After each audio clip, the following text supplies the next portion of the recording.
Alright, what's up guys? In this video I'm going to teach you how to improve your immune system, and this works even if you're already sick, even if you've already got a disease or a virus or something, and you don't need any special supplements or vitamins to do this, although I will mention a few. So this is what you can do.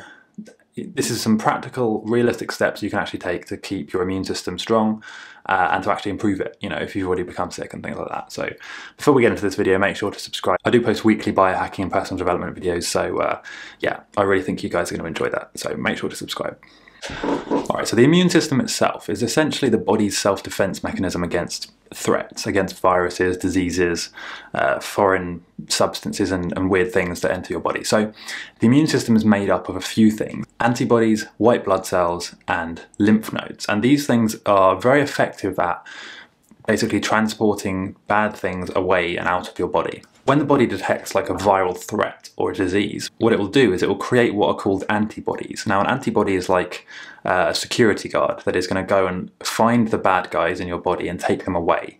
The bad guys in this case are known as antigens. So the antibodies go and attack the antigens. Now, the good thing about that is that let's say if you get a virus, your body will create antibodies, or in this case, we'll call them security guards. Your body will create these security guards called antibodies, which are specifically designed to take away that particular antigen or that particular virus. Now, when you then get the same virus again in the future, if you get reinfected or somebody else gives it to you, the same antibodies that your body created are going to be already in your body. They're going to be still there from last time, so they can just effectively take away that same virus. So basically, if you get the same thing again, in theory, you should be much less likely to actually develop symptoms and become sick. However, if you keep getting sick, if you keep getting random things like you get a cold, 3 or 4 times a year, you become sick, and then when you do get ill, it takes you a long time to recover, the chances are you have a weak immune system.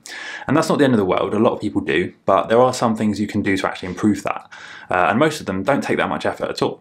And if you're thinking about something that can potentially cut the time it takes you to recover in half, or even down to a quarter, these things are really worth doing, especially when they don't cost any money. Alright, so number one, and you probably expected me to say take a load of vitamin C. I'm going to mention that later, but the number one thing for your immune system is actually stress, and particularly chronic stress. So if you're in a high-risk job where every day you're feeling stressed, you're doing difficult things, what that's doing is over time that's going to have a really big impact on your immune system. It actually doesn't take very long. It just takes a few months of chronic stress for your immune system to be massively damaged, to the point where if you become sick, it's going to take you weeks to recover.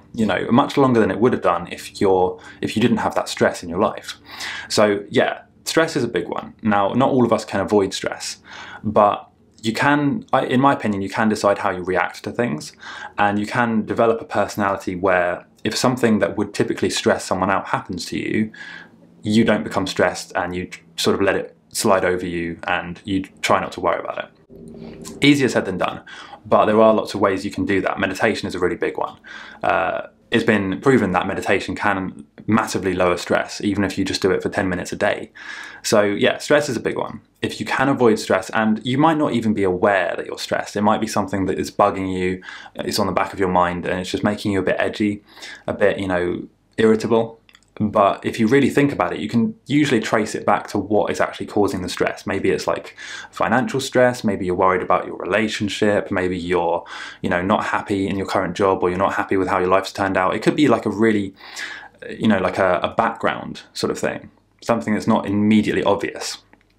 And the way that manifests is that you'll become more irritable, you might become annoyed at things that wouldn't normally annoy people. And like I said, the result of all that is that your immune system will be compromised. So you're more likely to get sick, and you're going to recover slower when you do get sick. So a few ways of reducing stress is to meditate, like I said, practice yoga, just do relaxing things. Don't be constantly engaging with like really addictive social media, scrolling through Instagram all the time, because that's just going to overload your system, flood you with dopamine. It's going to ruin your dopamine reward system. And yeah, that's just going to, over the long term, that's just going to make it worse. Okay, so one thing that you probably already know is that if you drink alcohol, especially regularly, and especially if you drink a lot when you do drink, that obviously lowers your immune system.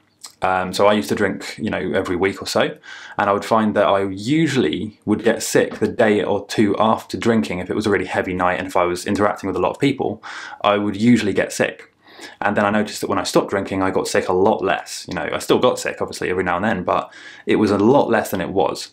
So your immune system is damaged and compromised by drinking alcohol. So if you can limit that, you should probably try and limit that, especially now when you've got the coronavirus going around. It's easy to just get into this mindset where you just don't know what to do, you just drink. But like I said, it ruins your immune system, so it means that you're firstly more likely to get the coronavirus or get sick or get a virus of some kind, and then secondly, you're going to recover slower, so it's not going to be a good situation. All right, number 3 is vitamins. You need to get enough vitamins because your body is basically a machine, and you need fuel in the form of calories and also in the form of vitamins and nutrients, because all of the systems in your body, especially your immune system, rely on certain vitamins to actually work. So if you're deficient even in 1 or 2 things, the whole system is going to be compromised because it's a holistic picture. All of these different systems depend on each other. So there are some key important vitamins that if you want to boost your immune system, you should probably take these, or you should at least think about where you're actually getting these vitamins from. And those vitamins are vitamin A, vitamin B6, vitamin D, and vitamin C. You can also throw in vitamin E if you want, but your multivitamin is more than likely going to cover all of those anyway. The only ones you should really supplement, especially if you're in a cloudy area or a country which doesn't get much sun, is vitamin D. Now, vitamin C arguably has the biggest impact on your immune system, but your body can only absorb so much. So if you're taking sort of like 5,000 milligrams a day, your body isn't absorbing all of that. You should really just be taking 1,000 or 2,000 milligrams spread throughout the day, ideally in 3 different doses. So 1 in each meal, basically. All right, so number 4 is to exercise more. If you want to boost your immune system, exercise is a really powerful way of doing that, but you need to bear one thing in mind. If you're already sick and then you go and start powerlifting or deadlifting or something like that, or you start doing HIIT training, that's not the best situation because you're already sick, your body needs to recover. You don't want to spend energy on, doing these crazy exercises if you've already got sick, because you need all of your available energy to be focused on your immune system and getting better. However, if you're not sick yet, if you haven't actually got anything yet, however, if you're not sick yet, you should be exercising about once a day. And there are different types of exercise you can do. The best ones are the ones where you can combine it with other things. With a lot of the biohacking and personal development tips I share, it's good to combine more than one if you can. So in this example, you want to exercise. So why don't you combine that with going outside, and also with grounding, and also with getting enough sunlight. So you could do all of those things in one movement. You could just go to a field or the park or something and do some light yoga in the park. And then that would get all of those things in. You would get sunlight, you would get fresh air, you would get the exercise, and yeah, they're just going to compound and add to each other. Next one is to get enough sleep. I've spoken about sleep a lot, especially on my other channel on talking about lucid dreaming, but sleep is really important for a number of reasons, but mainly the immune system is built up during your sleep, and also anything that you have, whether it's an injury or a disease, a virus, or even just you're stressed about something, every problem your body can have, usually in 95% of cases will be made better by sleeping, especially if you get deep quality sleep as well.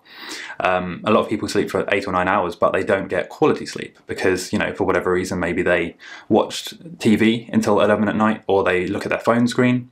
And what that does is it produces blue light, which enters your eyes. Now, when you get too much blue light going into your eyes in the evening, especially in the last sort of 2 or 3 hours before you go to bed, what can happen is that stops your body producing melatonin. Melatonin is a really important sleep hormone because it basically sedates your body and helps you fall asleep. If you're watching screens and looking at your phone until late in the night, just before you go to bed, the blue light goes into your retinas and stops you producing that melatonin. So you basically don't fall asleep well enough. You might fall asleep, but your level of deep sleep and quality sleep is it's not going to be there. You're just going to have like a high elevated heart rate all night. You're going to be tossing and turning, and most of the time you don't even know you're doing that, unless you track your sleep, by the way. Most of the time you don't know you're doing that, but you just feel weird the next day and you wonder why you're feeling tired even after 9 hours of sleep. Well, that's why. Because you need to have enough melatonin to keep your body basically sedated throughout the night. If you don't have enough melatonin, you just won't sleep well. Even if you sleep for 9 hours, you won't feel rested in the morning, and you definitely won't be recovering from whatever virus or sickness you have. All right, so there's a few foods that you should be consuming if you want to boost your immune system, and you probably already have these things in your kitchen or in your freezer somewhere, but if you don't, they're not very expensive. So number one is red bell peppers. Peppers contain a lot of vitamin C and also beta carotene. They're very effective. They're good antioxidants. They're basically good things to add to any meal because you don't really taste them that much. You know, you can add them to curry, you can add them to pasta. They work with almost anything. Next is broccoli. Broccoli is there are very high levels of vitamin C in broccoli, and it's also a good source of protein. It's a very good vegetable to add, and it tastes kind of good with most things as well. Next one is garlic. Garlic is a very powerful anti-inflammatory and also an antioxidant. It's kind of a superfood, but it can be difficult to take it in a high enough dosage, especially because it tastes so strong. You know, you don't want to just cover your food in garlic because firstly your breath might smell, and secondly it might just not taste good. So you can actually get garlic capsules, or you can have garlic salt, which you can just sprinkle on things and just add a bit of garlic to every meal, so that instead of having it all in one go, you're sort of spreading it throughout the day.